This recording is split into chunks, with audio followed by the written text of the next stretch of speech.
La géopolitique au Moyen-Orient. S'il fallait en faire un film, l'Arabie Saoudite en serait certainement l'acteur principal. Depuis l'arrivée de Mohammed Ben Salman à la tête du royaume, le pays se livre à une guerre d'influence sans merci.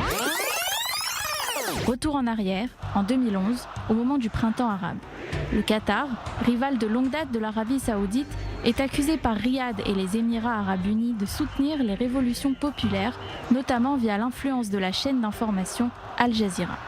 Ces tensions se cristallisent en 2017 et se soldent par une rupture totale des relations diplomatiques. Le Qatar est alors soupçonné de financer des groupes terroristes tels qu'Al-Qaïda, des milices chiites comme le Hezbollah et de servir les intérêts de l'ennemi saoudien, l'Iran. Qatar funding even to our fund, the government fund never goes to any radical group. Qatar always position that we have to have a healthy and constructive relationship with Iran.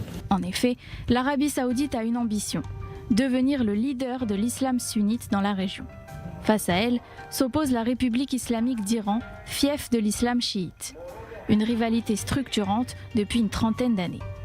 Ces dernières années, l'Iran a renforcé son influence dans différents pays de la région, notamment en Syrie et au Yémen, en supportant les milices chiites des Houthis. Un soutien qui est à l'origine de la guerre sanglante menée depuis 2015 dans le pays par MBS et une coalition de plusieurs alliés sunnites. Un conflit qui s'enlise et qui a conduit à une crise sanitaire sans précédent. Néanmoins, la tendance est au rapprochement. Dernier acteur récent à avoir fait son entrée dans cet échiquier géopolitique, Israël.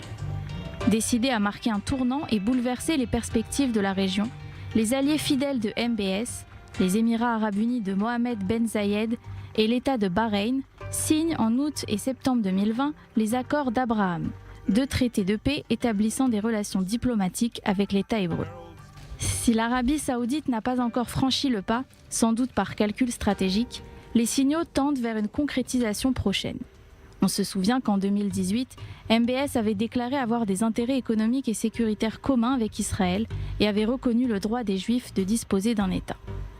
Enfin, début janvier 2021, c'est via le ministre des Affaires étrangères koweïtien que le dégel des relations diplomatiques et la réouverture des frontières entre le Qatar et l'Arabie Saoudite a été officiellement annoncé.